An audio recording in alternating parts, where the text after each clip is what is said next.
음악의 꽃 같은 작품들을 보면 거기 각각의 미사를 보면 미사의 그 연주자가 연주할 수 있는 즉흥적으로 연주할 수 있는 그런 톡카타들이 들어있는데 예를 들면 미사가 시작하기 전에 톡카타를 막 하는 거예요 연주자가. 그 다음에 예를 들면 성찬식 하기 전에 성찬식을 준비하고 이럴 때 있잖아요. 그런데 이제 누군가 그 음악을 막 화려하고 좀 자유롭게 이렇게 좀 즉흥적으로 연주하는 거 이런 것도 있었을 거고 그렇죠? 뭔가 리첼칸의 전에 촉가하는 톡카타라든지 그러니까 뭔가 이렇게 예발 음악에서 쓸 수 있는 그런 톡카타 같은 게 음악의 꽃에 보면 잘 들어있대요. 지금 우리 프레스코발디 얘기하고 있는 이거 알죠? 프레스코발디. 자 그래서 거기 예컨대 이제 뒤에 개론 쓰이는 악보로 제가 가지고 왔는데 지금 프레스코발디 톡카타래요. 그래서 보면 자 얘는 근데 자고로 우리가 또 오르간 소리로 피아노 소리를 치면 좀 똑같은 재미가 없어요. 이상해요. 그래서 이렇게 하는 거 오르간 소리를 치는 게 낫게 될 건데요. 예를 들면 소리가 너무 크게 가지고 작게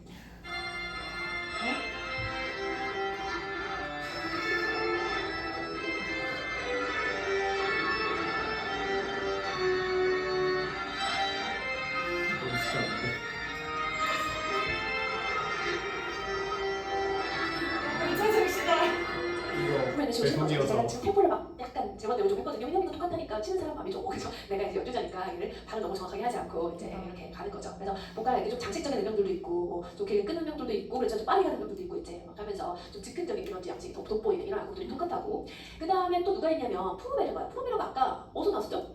그렇죠. 모음곡 할때 나왔는데 아까 뭐 거기서 그런 설명이 있었잖아요. 모음곡만 작곡한 게 아니라 프로베르가가 건반악기 다양한 여러 장르들을 잘 작곡을 했다 그런 얘기 했었잖아요. 그러니까 이 프로베르거가 톡카타도 잘 썼다. 네, 그렇죠. 그리고 사실 이 프레스코 발디의 제자예요. 프로베르거가. 그래서 이 프레스코 발디의 가장 유명한 제자가 아까 그 비밀 국적의 오르가니스타라고 했잖아요. 그렇죠? 그 프로베르거다. 그래서 프로베르거의 톡카타를 이제 보면 즉흥적인 패세지랑 모방적인 패세지가 번갈아 가서 등장하는 경향이 있다. 그래서 이제 이런 경향들이 북스페우드의 작품이라든지 아니면 바하의 작품이라든지 이렇게 뭔가 톡카타와 푸가 이렇게요. 또는 전주곡과 푸가 이런 식으로 짝을 이루는 그런 것들의 모델이 된다. 그러니까 그냥 쭉 초반까지 같은 연주를 쭉 가는 게 아니라 어떤 부분은 좀 즉흥적으로 근데 어떤 부분은 되게 모방적으로 가는 이렇게 짝을 이루는 그런 것들에 이제 영향을 줬다 이 말이죠.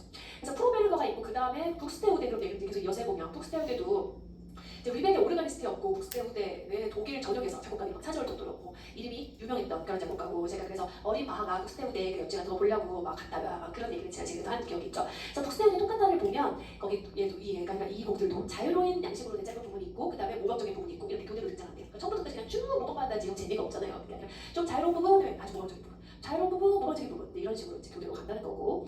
그 다음에 톡카타가 이제 여러 가지 움직임과 뭐 클라이맥스로 채워져 있고 오르간 나름의 성격을 잘 이용하고 그 다음에 그 연주자의 기교를 과시할 수 있고 뭐 자유롭고 활기차고 그죠 그런 내용들을 쭉 설명을 하고 있고 거기도 앞에랑 크게 다른 설명은 아니어서요. 여기 톡카타에 대한 설명이 내가 좀 빠르게 읽었어요. 그래서 그 북스테우드의 프렐리듐에 나오는 톡카타 부분을 보면 또 보면 여러분 아저씨 굉장히 기교적인 그런 빠른 패세지도 있잖아요. 보면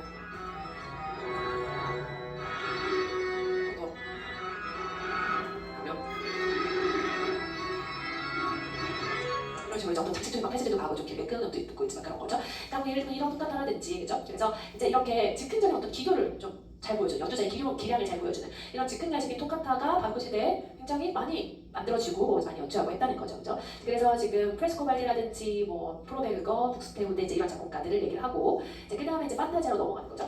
다음 장르 판타지아는 리체르카레보다 더 큰 규모의 모형적인 작품이고 이런 건반 판타지아는 좀 더 복잡한 그런 체계를 가지고 있다. 그래서 이 당시에 중요한 그런 작곡가들이 누구냐면 스멜링크 같은 사람을 줄 수 있어요. 스멜링크 네덜란드 오르가스트예요. 그래서 스멜링크는 사실 우리한테 막 엄청나게 잘 알려진 그런 작곡가는 아니잖아요. 스멜링크는 음악사 책에서 보지. 근데 제가 엊그저께 이제 학교를 지나가는데 이제 대학교를 지나가는데 갑자기 이렇게 웃었구나 제가 그러고 지나갔거든요. 근데 주제가 헛되기도 하고 축소도 있고 잡으시는데 그런 작곡가인 거죠. 그래서 스멜링크라든지 그 다음에 그의 독일인 제자는 우리가 또 알죠. 누구래요? 샤이트 그죠? 우리 샤이트 지난 시간에 그죠 얘기 했었잖아요. 3S 하면서 그죠? 샤이트, 시트 그죠? 그때 그 샤이트를 말하는 거예요. 그래서 이 스멜링크 판타지에서 후가 형식으로 된 제시부는 뭔가 다른 대주제를 가진 부분이랑 연결이 되고 때로 주제가 헛되기도 하고 축소되기도 하고 뭐 너무 당연한 거여가지고 그죠? 그 다음에 샤이트 같은 경우는 이제 새로운 타블라추어라는 작품이 있거든요. 거기 보면 몇 개의 판타지안이 들어있어요. 그래서 거기 보면 전통적인 오르간 타블라초를 사용하는 대신에 오르간도 제가 타블라초를 쓴다고 했잖아요. 그래서 그런 대신에 당시 이탈리아의 어떤 새로운 양식처럼 각각의 성보들을 다른 악보에 각각 적어넣었다. 그러니까 좀 새롭게 작곡을 한 거죠 말하자면. 그래서 샤이트의 작품과 그런 어떤 선생님으로서의 영향력이 굉장히 컸다. 그렇게 하고 구체적인 막 어떤 악보나 막 그런 것까지 우리가 봐야 된다기보다는 판타지아는 굉장히 좀 규모가 크고 좀 복잡한 모방적인 그런 이제 그런 작품이 있었구나. 판타지아라는 장르도 있었고, 그러니까 스펠링크라든지 그런 독일 제자였던 샤이트의 그런 작품 같은 것도 있었고, 샤이트의 새로운 타블라초라는 그런 작품집에 보면 판타지아 같은 게 들어있구나. 이렇게 여러분들에게 주요한 키워드를 알면 된다는 거죠. 그렇죠? 왜냐하면 이 바로크 되게 많은 장르가 있는데요. 그 중에서 되게 주요 장르가 있고 제 말이에요. 그 다음에 그 주요 장르는 아니지만 다양한 장르가 있었을 거잖아요, 사실은. 그러니까 아무래도 더 주요한 장르가 더 중요한 것이죠, 당연히. 그러니까 음악사회가 이제 어떤 장르를 좀 주요하게, 어떤 장르는 조금 덜 중요하게 그냥 설명만 하고 이렇게 넘어가고 이제 그런 장르도 뭐 있는 거고. 자, 근데 그 다음에 나온 협주곡은 중요한 장르죠. 당연히 문제로 이미 나온 적도 있고. 협주곡은 또 동사가 뭐냐면 콘체르타레예요. 콘체르타레. 콘체르타레라는 동사는 싸우다, 경합하다 뭐 이런 동사예요. 그러니까 뭔가 대립과 경합을 특징으로 한 그런 악곡이 콘체르토겠죠. 그죠? 그래서 성악 콘체르토는 점차 성악가 성인의 대비를 넘어서 성악가 기악의 대비로도 나타나게 되었다. 그러니까 우리가 생각하는 콘체르토보다 바로 그 콘체르토라는 범위가 되게 넓다는 걸 알 수 있어요. 우리가 오늘날 콘체르토다. 누가 오늘 연주자 뭐 연주해? 그러면 콘체르토 누가 피아노 콘체르토 한대. 그럼 우리 딱 생각하는 게 뭐냐면 어떤 솔로 연주자가 피아노를 하고 그다음에 오케스트라 하고 이런 걸 다 생각을 하잖아요. 당연히 기악 작품이고 이렇게 생각하는데 바로크의 콘체르토 양식이라는 건 되게 넓은 의미여서 저는 그런 얘기 한 적 있잖아요. 단순히 꼭 어떤 솔로 연주자와 오케스트라 그것만 콘체르토가 아니고 예를 들면 성악가 기악의 대비 그리고 뭐 작은 앙상블과 큰 앙상블이라든지 그죠? 그다음에 뭐 합창과 독창의 대비 그러니까 모든 대조가 나타나는 건 다 콘체르타토 양식이라 그랬잖아요. 그죠? 그러니까 뭔가 성악가 성악의 대비가 있을 것이고 성악가 기악의 대비도 있을 것이고 그죠? 기악 내에서의 또 다른 어떤 작은 앙상블 큰 앙상블 이런 식으로 기악 내에서의 대비도 있고 그래서 기악 콘체르토 같은 경우는 말하자면 콘체르타토 방식으로 하는 기악곡을 말하는 거죠. 그래서 위에 언급한 그런 짧게 당시 유인하던 유일한 서류라든지 조성에 기초를 하고 있고 뭐 대조되는 템포와 분위기 음역을 가진 다악장으로 되어 있고 이제 이렇게 결합된 것이 협주곡이라는 장르였다. 그래서 이 협주곡도 두 가지 유형이 있어요. 알아야 돼요. 하나는 합주 협주곡이고 하나는 솔로 협주곡이에요. 오늘날 우리에게 익숙한 건 솔로 협주곡이에요. 한 명의 독주자가 이렇게 연주하는 건데요. 사실 당시에 더 주류는 뭐였냐면 합주 협주곡이었어요. 바로크 시대에는. 합주 협주곡이 곧 콘체르토 그로소예요. 같은 말이에요. 콘체르토 그로소를 우리말로 번역하면 합주 협주곡이에요. 그렇죠? 모로 써도 괜찮아요. 사실. 합주 협주곡은 말 그대로 솔로 악기 하나가 아니라요. 솔로 악기 군을 말해요. 솔로 악기 군. 그러니까 솔로 악기들로 이루어진 소규모 앙상블이 있고 우리가 그거를 콘체르티노라고 불러요. 거기 써있죠? 그래서 콘체르티노. 그리고 대규모 앙상블, 그걸 우리가 리피에노라고 하거든요. 그래서 이렇게 소규모 앙상블과 대규모 앙상블의 대조를 보여주는 악곡이 합주 협주곡이에요. 그래서 아까 누가 합주 협주곡을 잘 썼다고 했어요? 코렐리 기억나요? 코렐리가 그죠? 그 소나타도 잘 썼지만 합주 협주곡 되게 많이 썼잖아요. 그죠? 코렐리에서 발전된 장르고 그 작품을 보면 콘체르티노는 보통 3중주 짜임새 그러니까 아까 우리가 봤던 그 트리오 소나타 짜임새 있잖아요. 그런 게 보통 구성이 돼 있고 리피아노는 더 큰 앙상블이니까 계속적으로 악기들에다가 현악기 또는 관악기, 나수 그러니까 여러 현악기 또는 거기 관악기가 포함되기도 하고 이런 큰 앙상블이 있었다는 거예요. 그래서 작은 앙상블과 큰 앙상블 이렇게 되어 있는 거고 솔로 협주곡에서는 하나의 악기가 대규모 앙상블과 대조를 이루는 거죠. 그래서 솔로 협주곡 보통 그 이제 하나의 악기가 보통은 바이올린이 많았죠. 그러니까 바이올린, 솔로랑 대규모 앙상블 이렇게 되는 것이 솔로 협주곡이 많았다는 거고. 자 그래서 코렐리가 협주곡을 잘 썼다. 그건 우리가 이미 알고 있는 사실인데 또 여러분이 기억해야 되는 사람이 이름이 약간 다르지만 그죠? 비슷한 헷갈리면 안 돼요. 토렐리라는 작가예요. 토렐리는 여기 보면 볼로냐 악파의 선도적인 인물이고 출판되지 않은 협주곡도 있고요. 그리고 합주 협주곡, 독주 협주곡 모두 아주 잘 썼다라는 거예요. 그러니까 협주곡의 대표 주자군요. 그렇죠? 토렐리. 그래서 토렐리는 뭐 산페트로니오 뭐 이런 게 중요한 건 아니죠 지금. 어떤 예배 쓰려고 트럼펫 협주곡도 썼고 그 다음에 오프스 6은 이게 17세기 말 작품인데 최초의 솔로 바이올린 협주곡으로 여겨지는 그런 작품이다. 누가 썼다고 지금? 토렐리가 썼다고요. 그렇죠? 그래서 그 아래 보시면 토렐리 작품 대부분은 몇 악장으로 되어 있대요. 3악장 구조래요. 3악장 구조. 3악장으로 되어 있는 그런 협주곡을 썼고 지금 우리 토렐리 여기 얘기를 하고 있어요. 대부분 3악장으로 되어 있고 이탈리아 오페라 서곡처럼 어떻게 되어 있냐면 빠르빠로 되어 있대요. 빠르다. 알겠죠? 이렇게 세 악장으로 되어 있다. 그래서 사실 이런 악장 구성이 토렐리가 아마 제일 처음 쓴 건 아닐 거예요. 여기 보면 알비노니가 자신의 협주곡에 최초로 도입된 것으로 알려져 있는데 사실 음악사에서 이걸 누가 제일 처음 그걸 썼느냐 그걸 말하는 건 되게 어려운 문제예요. 그런데 이제 아마도 알비노니가 자신의 협주곡에서 처음으로 쓴 것으로 이렇게 알려져 있는데 이런 빠르빠 구성이 이후 계속 협주곡의 표준적인 구성이 된다는 거죠. 오늘날도 우리가 협주곡 생각하면 약간 빠르고 느린 역장, 3악장 빠르고 이렇게 생각하잖아요. 그렇죠? 그래서 즉 바로 그 협주곡은 이렇게 빠르기와 곡의 성격이 대조를 이루는 세 개의 악장으로 구성이 되어 있다. 자, 그 다음에 넘기시면 또 바로 협주곡에서 여러분이 기억해야 될 게 이제 리토넬로 형식이라는 건데요. 리토넬로 형식. 이 토렐리의 협주곡을 보면요. 리토넬로 형식이 나타나는데 리토넬로 형식이 뭐냐면 토렐리의 바이올린 독주 협주 같은 걸 보면 어떻게 돼 있대요? 리토넬로 부분이 있고 즉 후렴 반복구라고 할 수 있는 반복되는 부분이 있고요. 그 사이사이에 좀 새롭고 기교적인 독주 부분이 있대요. 그러니까 리토넬로 부분 나오고 좀 다른 솔로 부분 나오고 그 다음에 리토넬로 부분 나오고 또 솔로 부분 나오고 이렇게 교대된다는 거예요. 리토넬로 나오고 또 솔로 부분 나오고 이렇게 나온다는 거예요. 이렇게 되는 이런 형식이 나타나는데 이런 형식이 이제 비발디로 기억될 건데 비발디에 의해서 더욱 발전해서 말하자면 18세기 협주곡의 표준 형태라고 할 수 있는 리토르넬로 형식이 된다는 거예요. 리토르넬로 형식이라는 거는 그러니까 하루아침에 팍 자리 잡는 게 아니라 이런 작곡가들이 이렇게 쓰고 이제 비발디에서 확립되고 하면서 이제 리토르넬로 형식이라는 게 생기는 거예요. 그래서 리토르넬로 형식은 어디에 쓰이는데요? 협주곡에서 네, 1악장이라고 하면 안 돼요. 첫 악장과 마지막 악장, 즉 빠른 악장일까요? 그러네요. 왜냐면 빠른 거니까. 그렇죠? 네. 빠른 악장, 즉 첫 악장과 마지막 악장이 사용되었다. 그래서 리토넬로 형식은 아까 뭐라 그랬죠? 반복되는 리토넬로 사이사이에 뭐가 나와요?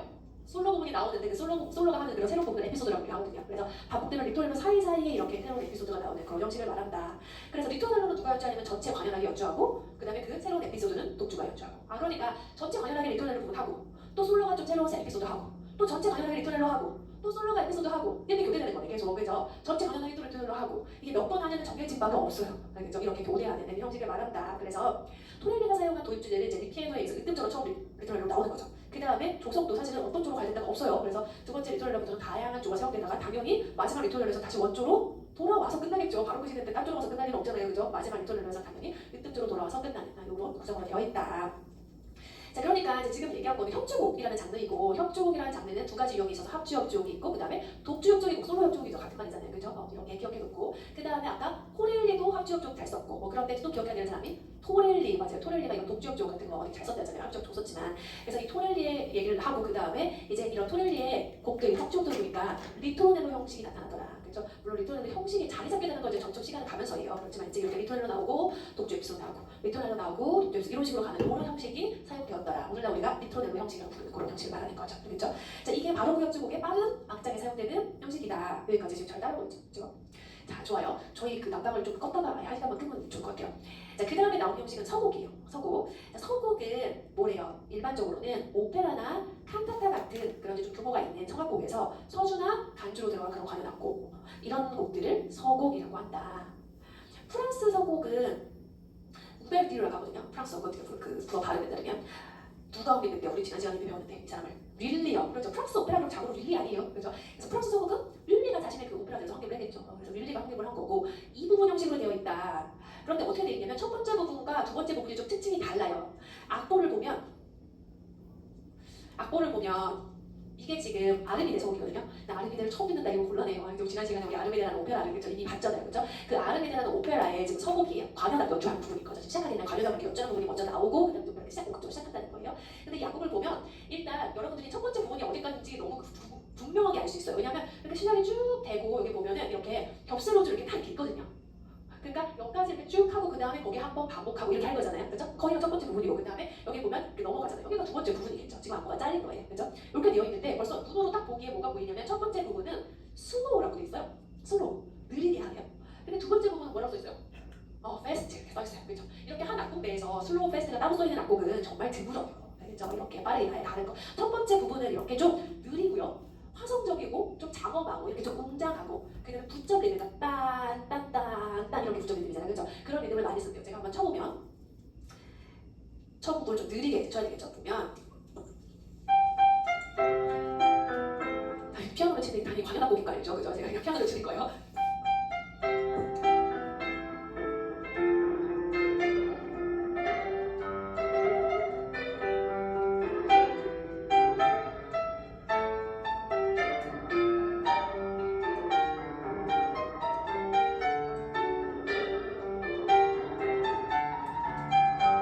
이런 게 첫 번째 부분이에요. 그죠? 좀 웅장하고 붙점 많고 좀 느리고 그죠? 이런 거죠. 그래서 제가 지금 시간상 반복은 안 하는데요. 사실 반복을 해야 돼요. 그죠? 이제 반복을 하고서 그 다음에 이제 세컨 타임으로 넘어갈 거잖아요. 반복한 다음에 이제 2번으로 넘어가잖아요. 그럼 이제 2번으로 제가 한번 넘어볼게요.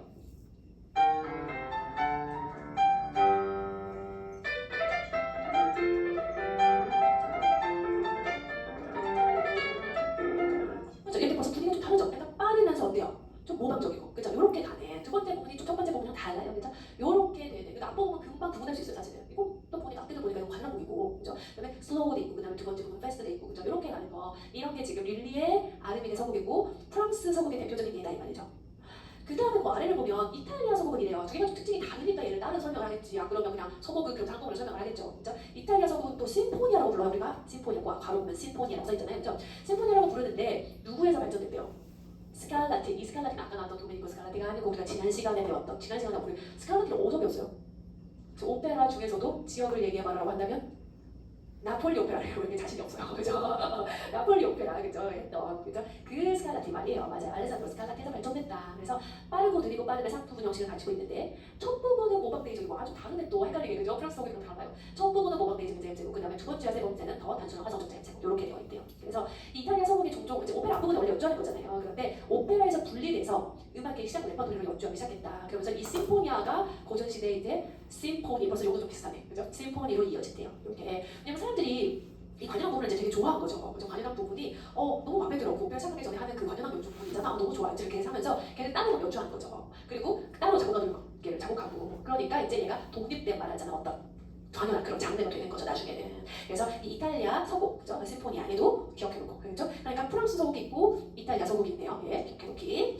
자, 좋아요. 지금 많이 했어요. 지금 8곡까지 왔어요. 지금 서곡 다음에 이제 그 다음에는 자, 변주곡 보러 가요. 제가 그 쉬는 시간에 만든 저희 가족 단톡방이 있어요. 4명이 들어가 있는데 저, 신랑, 후자친구 있고 10년 만에 그걸 아니 이것까지 하네? 속편이 이런 거예요. 속편이 이제 내가 생각한 그 인물들이 있는데 얘가 잘 살고 있었는데 변주곡을 하고 이런 거 이런 거 이제 저희 친구들은 다 찍어내요. 글 쓰는 거 좋아한다고 했잖아요. 뭔가 잘못된 걸 하려고 그러고 이제 그런 얘고. 그러니까 봐봐요. 이 첫째와 둘째 곡 듣고 누나 대개곡은 이것도 근데 여러분이 아는 거예요. 사실은 왜냐면 변주곡이라는 장르는 예전부터 있던 거예요. 어떤 주제가 있고 걔를 계속 편주하고 이런 기억들은 예전부터 있던 거거든요. 그래서 건반악기나 류트 작곡가들은 뭐 새로 작곡한 주제라든지 뭐 빌려 주제가 될 수도 있고 뭔가 변주곡들을 많이 작곡을 했다. 이런 작품들을 변주곡 또는 파르티타라고 부르기도 했어요. 그러니까 이때도 그러니까 그 장르명이 완벽하게 고정돼 있는 거는 아니네요. 어떤 장르들은 그렇지만 어떤 장르들은 이런 이름에서 이런 이름으로 점점 자리 잡기도 하고 그래서 어떤 이름에는 이렇게 부르기도 저렇게 부르기도 하고 이런 애들이 여전히 조금씩 있네요. 그죠? 근데 이제 흔히 변하는 변주 기법은 선율이 조금씩 변하는 거죠. 그러나 각 변주마다 다른 대위적인 재료를 사용해서 한 성부로 다른 성부로 선율이 옮겨지기도 하고 그래서 이런 종류의 변주곡을 정선율 변주라고 부르는데 아까 말했던 스멜리크 있잖아요. 그죠? 제가 아까 그 스멜리크 음악원이 있더라고 그랬잖아요. 스멜리크라든지 영국의 버지널리스트라든지 이런 사람들이 많이 활용을 했다. 또 다른 기법으로는 받쳐주는 화성은 변하지 않고 위에 선율만 조금씩 변하는 거. 그러니까 화성은 계속 똑같은데 위에 선율만 다르게 장식되는 거. 이런 것도 있었고 또 베이스나 화성 진행이 반복되고 장식만 변하는 거. 그러니까 얘를 막 하나씩 외우지 않아도 되고요. 여러 가지 스타일의 변주가 있었다는 생각이 돼요. 선율이 변하는 것도 있었고 그다음에 화성 반복되면서 위에가 달라지는 것도 있었고 베이스 진행 반복되는 것도 있었고 이제 이런 식으로 변주라고 해서 오늘날에 우리가 변주라고 생각하면 우리는 되게 단순한 작은 별 변주 같은 변주를 오로지 이런 것만 생각하지만 사실 그런 게 아니라 되게 다양한 방식의 변주가 있었다라고 이제 그렇게 설명을 하는 거예요. 그렇죠? 그러면서 그 세 번째 하이프 보시면 샤콘드와 파사칼리아라는 게 있었는데 샤콘드와 파사칼리아는 그라운드 베이스, 즉 오스트라도 베이스라고 생각하면 돼요. 반복 베이스 위에 작곡이 되었고 보통 4마디 길이의 단위를 가지고 근데 4마디가 꼭 정해진 건 아니에요. 보통 알죠? 보통 4마디 길이의 단위를 가진 3박계열의 느린 템포를 가진 변주곡을 걷는다. 그래서 이 샤콘드와 파사칼리아는 독주 건반 음악으로 적되기도 하고 뭐 실내악으로 적되기도 하고 극장 충곡 같은 데 사용되기도 하고 그랬다. 그런데 이제 17세기 후반쯤 되면 사실 두 용어가 서로 혼용될 수 있는 용어가 돼요. 그래서 두 개의 성격이 막 크게 완전히 다르지 않았다는 거죠. 그래서 샤콘과 파사칼리의 구별이 사라지고 두 용어를 서로 바꿔 사용할 수 있는 그런 용어가 됐다. 사실 엄밀하게 구분하면 두 개가 조금 다르긴 하거든요. 파사칼리아는 반복 베이스고 샤콘은 화성 진행이 반복되는 거예요. 이게 조금 다르긴 한데 문제는 베이스와 화성 진행이 같이 가는 게 많다는 거죠. 그러니까 그러면 얘가 샤콘이냐 파사칼리아냐 이걸 구분하기가 어렵잖아요. 사실. 그리고 듣는 사람의 입장에서 사실 이게 뭐가 막 반복되는 건지 명확하지 않은 데가 되게 많거든요. 그러니까 얘가 이제 사실 굳이 꼭 구분하지 않아도 되는 그런 용어가 된다는 거죠. 근데 여러분은 그럼 우리는 아무것도 구분하지 않고 아무거나 부르면 되냐라고 생각할 수 있지만 작품이 유명한 경우 예를 들면 바하가 자기의 작품의 안에 파사칼리아와 부각 이렇게 써놨어요. 그러면 그거는 파사칼리아 뭐지? 우리가 마음대로 걔를 막 이건 뭐 나는 작품이라고 불러야지 이렇게 말할 수는 없는 거죠. 그러니까 그 유명하게 작곡가가 딱 뭐라고 박아놓은 경우 있잖아요. 그래서 그런 경우는 당연히 그 용어를 외워야 되는 거죠. 그게 아니라 생판 모르는 곡을 주고 이게 파사칼리아게 샤콘들게 이렇게 물어볼 수는 없다는 거죠. 그렇죠? 자, 그래서 이들의 특징은 뭐냐면 다 순차적으로 활용해서 초등각 그들이 4도가 되는 음을 이룬다. 여기 보면 이런 거예요. 파사미초 안티코 폴리아 나 이거 아는 건데 이렇게 생각이 들면 좋겠고 왜냐면 예전에 제가 강의를 줬을 때 오스트라도 베이스 중에 되게 유명한 그런 몇몇 유형들이 있는데 그런 이런 애들이 있다 하는 애 중에 폴리아 이런 게 있었잖아요. 그렇죠? 그러니까 그런 베이스를 계속 쓰고 있는 것만 그렇죠? 17세기에도 계속 변주곡을 좀 쓰고 있는 것이고 파사칼리아 같은 경우 보면 봐봐요. 기본적으로 특징이 뭐냐면 딴딴딴딴 어떻게 하네요? 4도를 내려오네요. 그렇죠? 반주면 딴딴딴딴 단주 버전에는 이렇게 되겠죠? 그 다음에 발을 조금 반개조로 내릴 수도 있을 거잖아요. 딴딴딴딴딴딴 이렇게 반음계속으로 당연히 내려올 수도 있는 것이고 뭔가 이렇게 숫자 하행하는 4도 라인 이게 특징적이래요. 이런 라인을 되게 많이 썼다는 거예요. 자, 그래서 보면 그 아래 보면 프레스코발디의 파르티테 소프라치아코나라고 이제 되어 있는 일종의 변주곡인 거예요. 그래서 걔를 제가 한번 쳐보면 이런 거죠.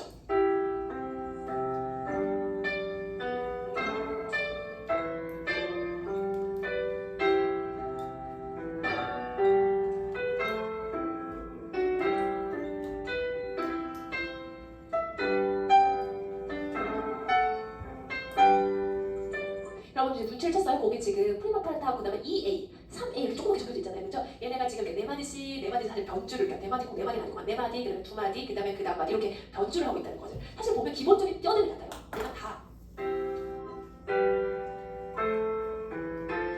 요런 화성적 뼈대가 되게 비슷해요. 그죠? 그다음에 따다메라 따라라 그다음에 따라라 기본적으로 1도, 5도, 6도 그다음에 5도 이런 식으로 가고 있잖아요. 그 뼈대들은 화성질이 같잖아요. 그런데 걔를 조금 멜로디나 이런 것들이 다르죠. 안에 성부 진행이나 이런 것들이 다르죠. 다시 한번 쳐볼까요 제가?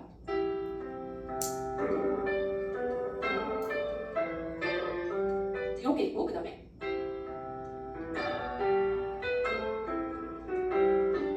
이게 또 변주를 한 거고 그다음에 이것도 이제 변주를 한 거고 또 뒤에 계속 가겠죠. 변주를 하면서 이렇게 그러니까 조금씩 뭔가 달라지잖아요. 그래서 이렇게 가는 자, 이런 곡도 있고 그다음에 이제 뒤에를 보면 이제 그 프레스코 발레 로마네스카 주제 연합이 이렇게 되어 있는데 거기 보면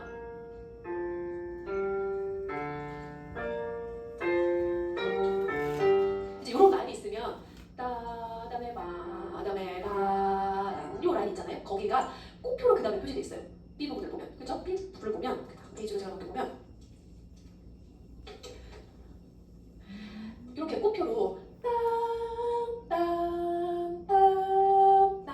이렇게 꽃표로 표시돼 있죠? 그죠? 그게 지금 딴 이거일 거예요. 근데 보면 걔가 굉장히 뭐가 장식이 막 붙었죠. 그죠? 따다다다다다다다 뭐 이런 걸 하고 따다다다다다다 뭐 이런 걸 하고 따다다다다다다 뭐 이런 걸 하고 딴 이런 식으로 그 사이사이 굉장히 장식을 많이 붙여가지고 지금 가는 걸 알 수 있죠. 그죠? 그러니까 기본적인 뼈대는 딴딴딴딴 이렇게 가는 라인이 있는데 걔를 계속 장식을 하고 이렇게 하면서 가고 있는 거죠. 그죠? 얘도 보면 그 다음에 C를 보면 얘도 뼈대는 같아요. 땅 꽃표로 표시가 되잖아요. 땅 이렇게 땅 뼈대는 같지 않아요? 그런데 그 사이에 좀 붙어있는 애들이 다르죠. 그죠? 그러니까 얘가 지금 또 변주한 버전이고 또 변주한 버전이고 이렇게 해서 이제 다르게 변주를 막 하면서 가고 있는 거죠. 그죠? 그러니까 이런 식의 변주곡들을 이제 계속 작곡가들이 썼구만. 그죠? 쓰고 연주하고 한다는 거를 여러분들이 알 수가 있죠. 그죠? 바르코신에도 뭔가 이렇게 반복되는 베이스, 오시나토 베이스를 쓰는 그런 변주곡들 되게 많았고, 그죠? 자, 그 다음에 이제 보면 코랄의 바탕으로 작품들 이제 마지막에는 있죠. 자, 코랄의 바탕으로 작품들 사실은 되게 많아요. 종류가 많은데 걔를 이제 하나로 뭉쳐서 설명을 하는 거예요. 하나로 묶어서 이렇게 하나의 자잘한 장르들이니까. 그래서 코랄을 바탕으로 오래간 작품들이 이제 코랄 팔레티카, 코랄 판타지아, 뭐 코랄 프렐리도 이제 다양한 애들이 있었다. 코랄 프렐리도는 뭐겠어요? 그 코랄 소녀를 가지고 오르가니스트가 즉흥적으로 반주하고 장식을 붙여서 프렐리도 전주곡으로 쓰는 거죠. 그래서 뭔가 회중이 이제 코랄을 부를 때 그 전에 코랄 프렐리드를 연주하는 거죠. 전주곡을. 그 다음에 코랄 부르고 뭐 이제 이런 식으로. 그죠? 아니면 성가대가 이제 부르기 전에 오르가니스트가 코랄 프렐리드를 막 연주하는 거죠. 그 다음에 성가대가 노래 시작하고 이렇게 뭔가 전주곡으로 쓰는 이런 곡도 있었고. 그죠? 그래서 원래는 아마 즉흥적으로 했겠죠. 오르가니스트가 코랄 선율을 아니까 알아서 그걸 가지고 즉흥적으로 하고 코랄 부르기 했을 거예요. 그런데 이제 나중에는 걔네들이 어떤 악곡을 악보로 다 기록가 된단 말이에요. 기악곡으로. 이렇게 악보로 기록이 돼서 이런 작품들을 코랄 프렐리드라고 불렀고 이런 작품들이 원래의 목적, 그러니까 그 전주곡으로 기능하는 그런 목적을 상실했을 때에도 이런 명칭이 사용된다. 여전히 코랄 프렐리드 이렇게 불렀다는 거예요. 그런 악곡들을. 그럼 코랄 푸가는 뭐겠어요? 코랄 선율을 가지고 계속 모방하고 맞아요. 휘플리하는 푸가처럼 푸가를 하는데 그 주제를 코랄 선율로 쓰는 거죠. 그죠? 이런 것도 당연히 있었을 거고 그럼 코랄 파르티자는 뭐겠어요? 코랄 선율을 가지고 계속 변주를 하는 거. 그죠? 이런 거. 그러니까 코랄을 가지고도 되게 다양하게 작곡가들이 전주곡으로도 쓰고 푸가도 만들고 변주도 하고 그랬구나. 그 기악곡으로 그죠? 했구나라는 걸 알 수 있어요. 그래서 그 아래 나오는 선율을 보면 예를 들면 이제 이런 선율이 있어요. 이런 코랄 선율이 있다고 해봐요. 우리는 이거 뭐 처음 듣는 선율이 있을지 모르지만 아마 당시 사람들은 이 코랄 선율을 아마 다 알았을 거예요. 그죠? 이제 이런 선율을 가지고 말하자면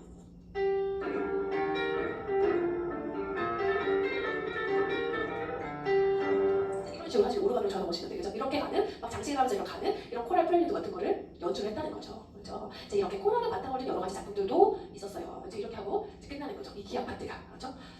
이제 기악 파트가 끝났다. 그죠? 우리가 이제 바로크 기악 장르대로 쭉 했어요. 그죠? 바로크 기악 장르들을 어떤 것들이 있었어요? 기억나요? 모음곡부터 시작해가지고 그렇죠. 소나타 그쵸? 이차를 가냐 푸가가 나오는 이차에서부터 어떻게 시작됐나 이제 이렇게 했었고 그 다음에요 토카타, 판타지아, 또 협주곡 그죠? 서곡도 있었고 그 다음에 변주곡 그 다음에 코랄의 바탕을 작품들 그죠? 이런 식으로 이제 여러 기악곡들이 있었고 우리가 많은 악보를 봤죠. 그죠? 이제 이게 바로크 기악곡. 자 좋아요. 그러면 이제 3장이 끝났고 자 다음으로 넘어가 봅시다. 이제 이 18세기 전반의 대가들 4명의 이 약곡들을 우리가 이제 익히면 돼요. 그죠?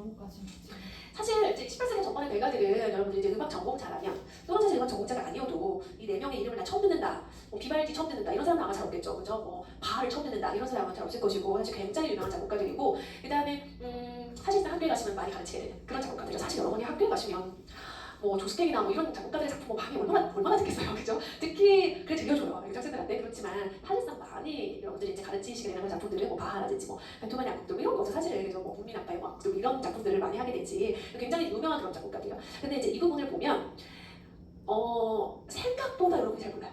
생각보다. 그러니까 바하를 뭐 모르지 않죠. 난뭐 모른다 이런 사람은 없어요. 그런데 바하 야곡들을 내가 얼마나 알고 있나 막상라고 보면 잘 몰라요. 잘 모르고 그 다음에 알아요. 멜로디 다 들어보면 멜로디예요. 근데 걔가 무슨 곡인지 매칭을 못 시킨다.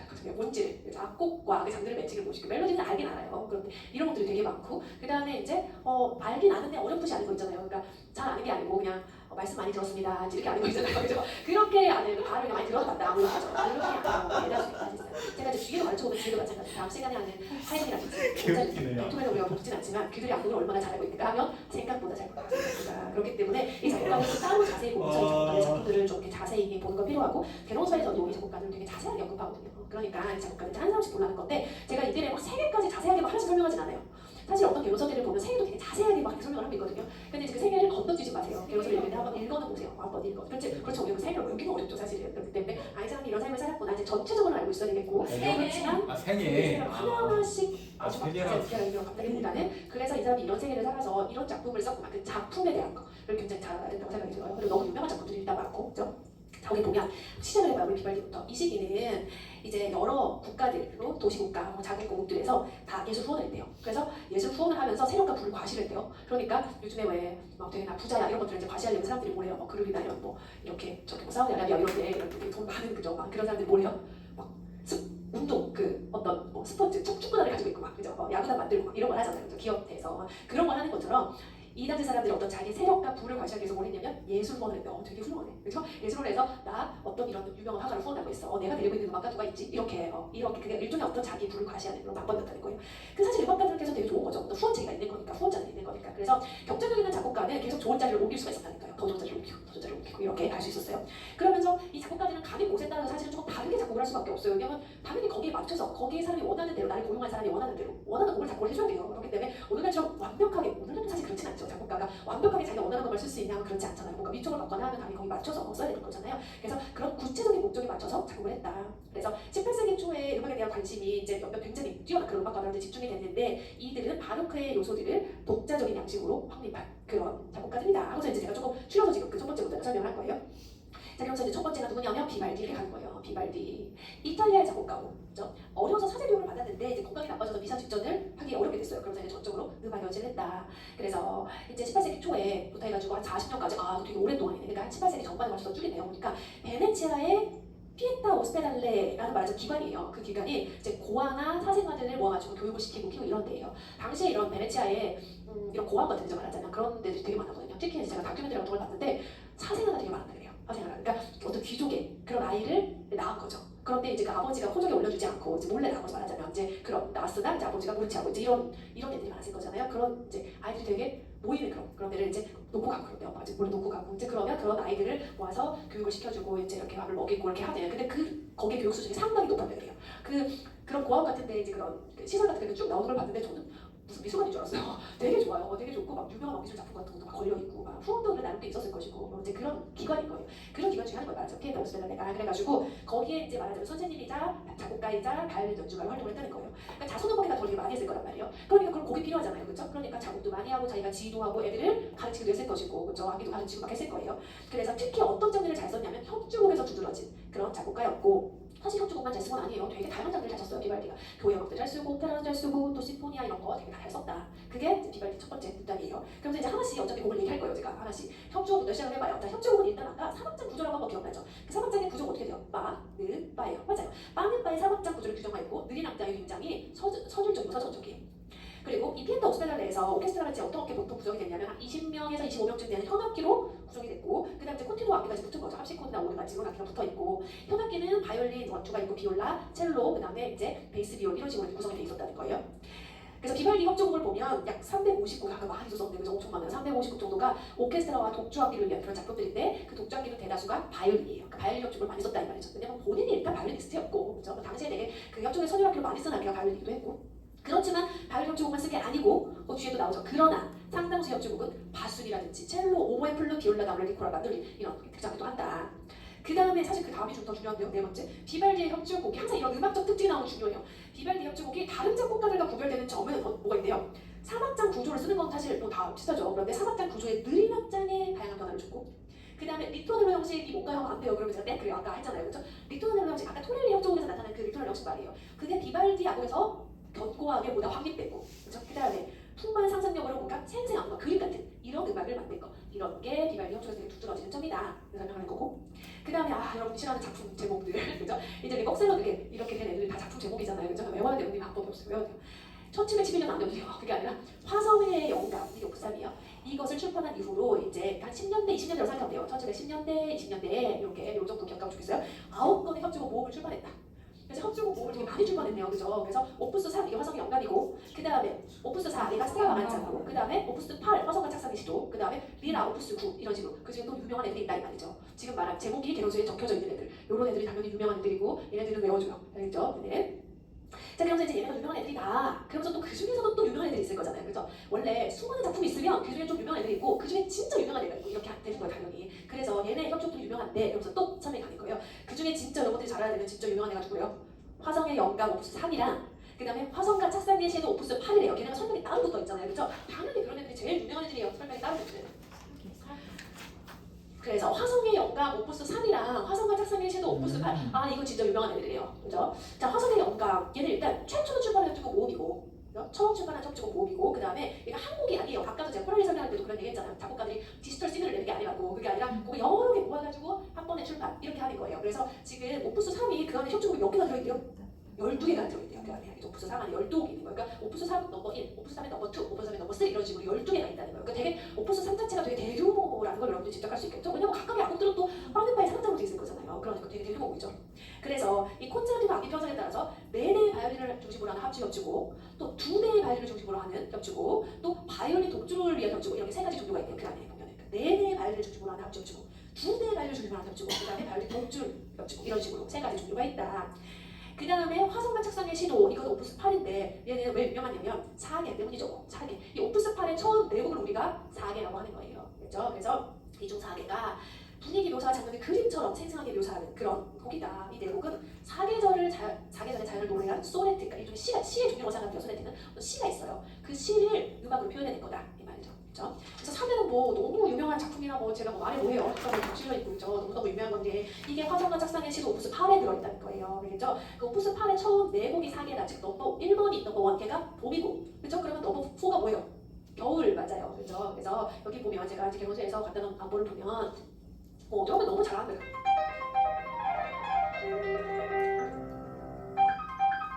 이걸 이렇게 가지고 있잖아요. 얘가 이제 겨울이고요. 그죠? 이 3대는 뭐 농구뿐만이 아니라 겨울뿐만이 아니라 다 유명해가지고 사실 여러분들 꼭 알아야 되고. 그 다음에 2대의 바이올린을 위한 협주곡, 이런 작품도 있어요. 협주곡 중에서 지금 작품 그 안에 있는 것까지 제가 설명한 다음에 우리 그 뒷장을 한번 가봐요. 보충 자료가 있거든요. 17페이지가 되게 길어서 제가 다음 페이지에 갖다 놨는데 여러분이 보다시피 이 페이지는 제가 어디서 가져온 거예요?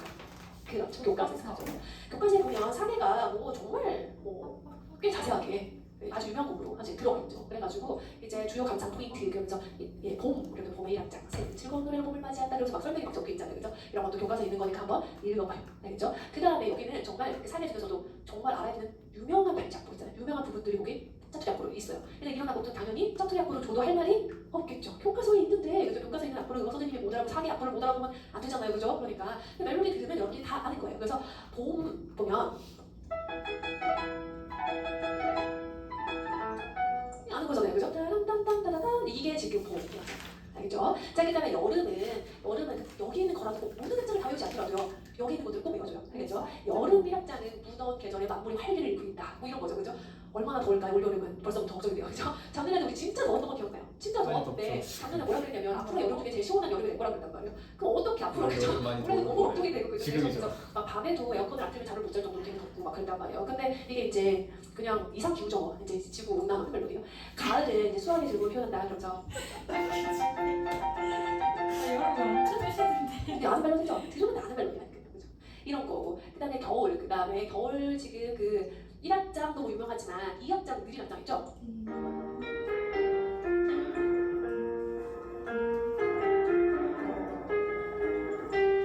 이렇게 시작하는 이 느린 악장. 이것도 겨울이에요. 알겠죠? 그러니까 아하 지금 봄, 여름, 가을, 겨울이 있는데 걔네가 각각 1, 2, 3악장, 1, 2, 3악장 이렇게 가는 거군요. 그죠?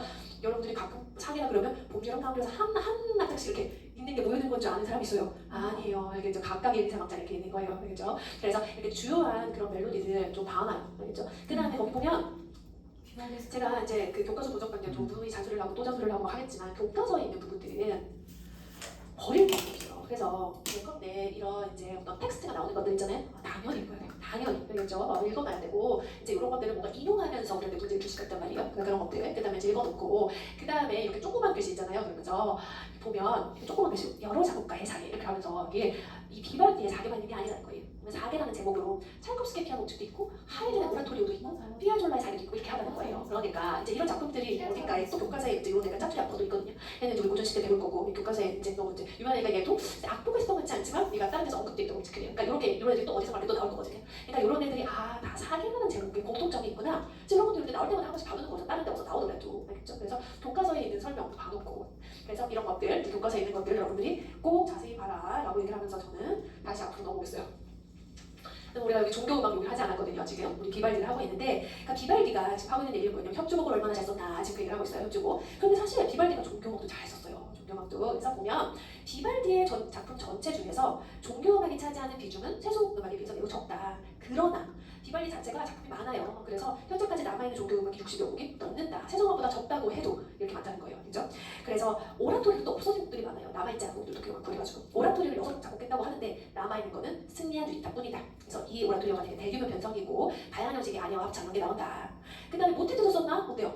네, 모테트도 썼어요. 비발디가. 그래서 근데 내용이 종교적이라는 것을 제외하면 사실은 칸타타와 크게 다르지 않다. 구별이 잘 안 된다 이 말이죠.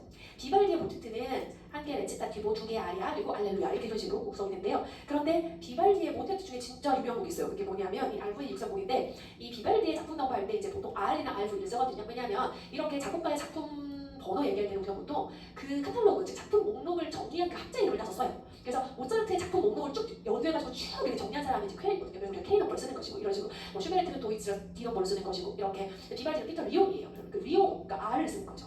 RV 이런 식으로 쓰는 거예요. 그래서 여기가 이 RV가 뭐야 하면 그 학자 이름을 써가지고 이렇게 번호를 붙인다고 그렇게 생각하면 되겠고 세상에 참 변화 없어라 라는 모테트가 있거든요. 근데 이게 굉장히 유명한 그런 모테트고 샤인 영화 샤인 봤어요? 샤인의 마지막 장면에 나오면서 대중적으로도 잘 알려진 그런 곡이 됐다라는 거고 그 다음에 비발디는 미사, 뭐 시편, 안티폰, 찬미가 이렇게 어떤 공정적인 전통적인 이런 스타일 곡들 있잖아요. 이렇게 전래형 가사로 된 종교 성악곡도 많이 썼다. 하지만 통상문에 설마 통상문이 뭔지 까먹은 건 아니겠죠? 그죠? 미사 통상문 말이에요. 키리에 글로리아 이렇게 세트로 가는 거 있잖아요. 통상문의 모든 악장으로 구성된 그런 일반적인 미사는 하나밖에 없고 나머지 미사들은 통상문의 한 악장으로 한 악장식으로 만든 글로리아 이런 식으로 이렇게 한 악장식으로 된 이런 작품도 있다는 거예요. 그 다음에 시편을 가사로 작곡된 그런 작품들이 있는데 그 중에서는 이제 주님이 집을 세우시지 않으시면 이제 이런 곡이 되게 유명하다. 그러니까 시편을 가사로 쓴 것도 꽤 많구만. 이제 여러분이 이렇게 기억하는 거죠. 미사도 썼고, 그죠? 모테트도 되게 유명한 게 있고, 오라토리오도 썼고, 그죠? 이런 종교음악들도 썼다고 대표곡들을 좀 외워놓고요. 네, 그죠? 자, 좋아요. 쉬었다 가겠어요. 우리 4시에 다시 시작할 것 같아요. 오늘 많이 했는데 빨리 가겠습니다. 쉬면서 나머부터 다시 할게요. 아니, 한 지지. 시간 반도 안 했는데 왜 이렇게 힘드냐?